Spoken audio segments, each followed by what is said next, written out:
不動産屋さんの怪談です。このお話は現在山口県にお住まいの50代後半の男性の方からいただきました。その方を仮に吉井さんとお呼びします。今から7年前のこと、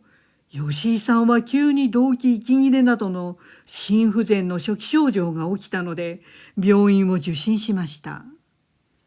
そして診察を待っている最中に突然強い胸の痛みに襲われ、心筋梗塞の発作が起きてしまったそうです。偶然の発作に吉井さんは直ちに処置室に運ばれ、その病室で緊急治療を受けていました。いろいろなチューブが装着され、吉井さんは胸の激しい痛みに耐えながら医師や看護師が行き交う様子を見ていました。その痛みの強さと周りの真剣な様子に、自分はこのまま死んでしまうのだろうかと怖かったそうです。するとそんな苦痛の中で吉井さんはふと気がつきました。慌ただしい処置室の病室に、そこには似つかわしくない姿の人が入ってきたのです。それは黒いスーツに黒い帽子をかぶった男性でした。吉井さんは、この黒装束の男は何者なんだと、その違和感のある男性の姿に不安を感じました。どう見ても医療関係者ではない部外者でしたが、誰も男性に注意せず無視しているのです。すると男性はスーッと静かにベッドの真横に近づき、吉井さんの顔を覗き込んだそうです。その瞬間、吉井さんに戦慄が走りました。その男性の顔はモザイクがかかっていて、どんな顔なのか見えませんでした。年齢も表情も読み取れなかったのですが、明らかに吉井さんの顔をじーっと見ていたのが分かったそうです。そしてその黒いスーツの男性は吉井さんに「お前じゃない」と一言だけ言いました。吉井さんはお前じゃないってどういう意味だと胸の痛みに耐えながら思ったそうです。何のことかさっぱり分からず、考える余裕もなく痛みに苦しんでいると、いつの間にかその黒いスーツの男性は部屋からいなくなっていました。そしてその直後も吉井さんの心臓は予断を許さない状態が続きました。しばらくすると病院から知らせを受けた吉井さんの奥さんが駆けつけたそうです。その時吉井さんはかろうじて会話ができる状態でしたので、さっきの黒いスーツの男性の話を奥さんにしました。そしてお前じゃないと言われたことを話すと、奥さんは思わずほっとしたような表情を浮かべて、助かるんだとポロッと言いました。ところがそれからです。吉井さんは意識不明の状態に陥りました。それは数週間も続き、その間生死をさまよっていたそうです。もうその時は家族は担当医師から覚悟してくださいと最終通告を受けていました。そしていよいよもうダメかと周りが諦めかけた時、奇跡的に吉井さんの意識が戻りました。その後 ICU から普通病棟に移され、順調に回復していきましたが、あの黒いスーツの男性が言った「お前じゃない」という言葉が吉井さんはずっと気になっていました。もしあの時お前だと言われたら、あの世に連れて行かれたのだろうか、そう思いました。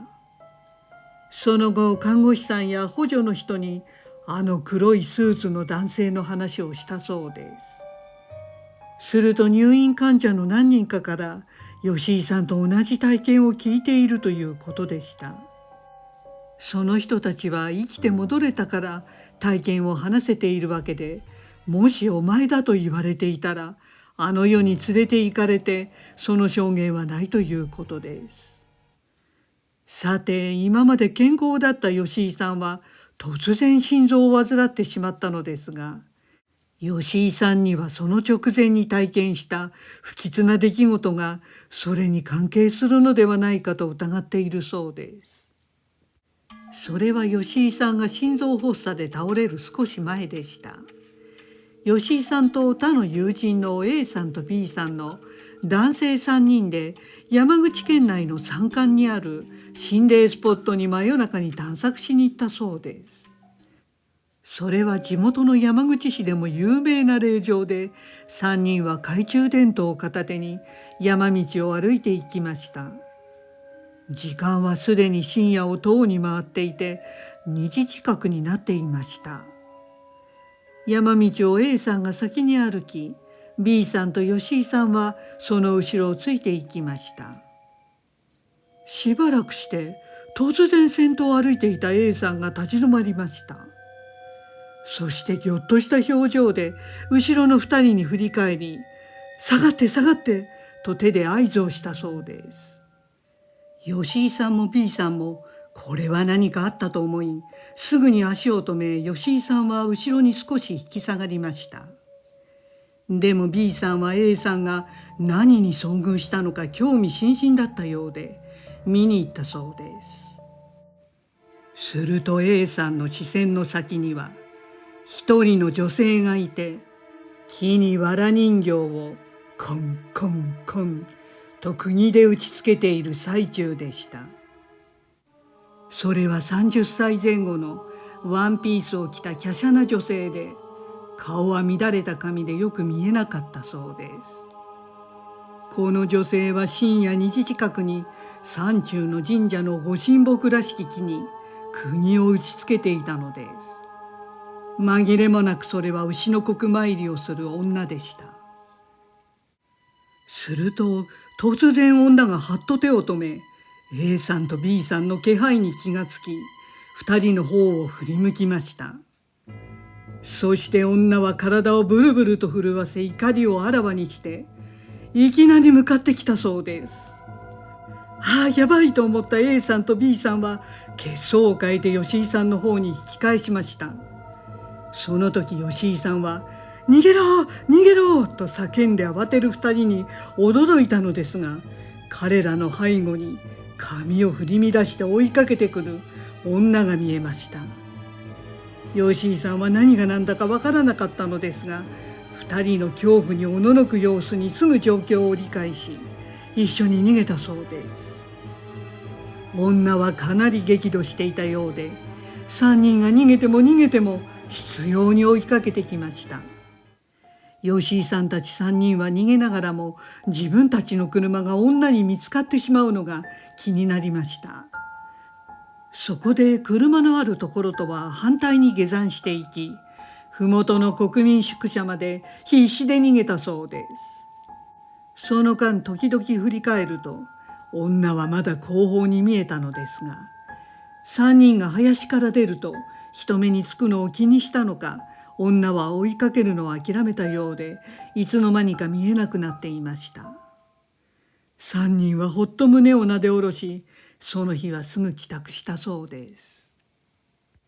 そしてそんな恐ろしい体験をしていくらも経たない時でした。吉井さんたち3人に次々と異変が起きたのです。3人のうち最初に牛の国参りの女を発見した A さんは突然自ら命を絶ってしまいました。そして好奇心で女性を見に行った B さんはすぐに脳腫瘍になり、命こそ助かりましたが、いまだに障害で寝たきりになってしまいました。そして吉井さんですが、お話しした通り、今まで健康だったにもかかわらず、突然の心筋梗塞で生死をさまようことになったのです。吉井さんは牛の国参りの女と遭遇した直後に3人に襲ったこれらの不運は偶然とは思えませんでした。牛の国参りを目撃すると呪われると言われています。牛の国参りは人を呪い殺すことが目的なので、釘を打つ人も命がけだそうです。もし呪っている最中を見られてしまうと、その呪詛がそっくり呪った本人に返ってきます。でも見た人を殺せばその呪いは本人には返ってこないと言われています。ですから詳しい人に聞いたところ、あの女性は目撃した吉井さんたち3人を藁人形で打ちつけた可能性があるということでした。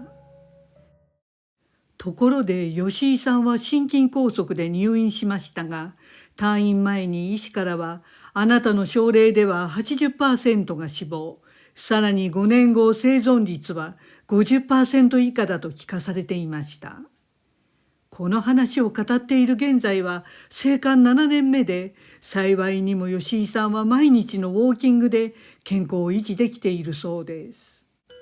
先日吉井さんは下関の神社に参拝した際、そこの神主さんに「あなたの後ろにおられる方に感謝しなさい」と声をかけられたそうです。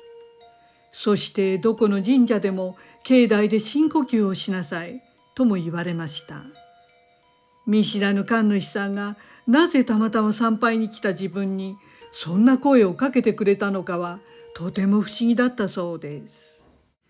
吉井さんだけ助かったのは確かに守護霊の守りの強さがあるのかもしれません。でもあの時吉井さんは女性が追いかけてくるところは見ていますが、彼だけ女性が牛の国参りの最中、つまり国を打っているところは目撃していませんでした。その分女の呪詛が薄かったのか、今あの世に行くのはお前じゃないと選別し、死神は待ってくれたようですね。そして不思議なことに吉井さんは生還後にこの世のものではないものが見えたり感じたりするようになったということでした。ご視聴ありがとうございました。よろしければチャンネル登録といいねボタンをお願いします。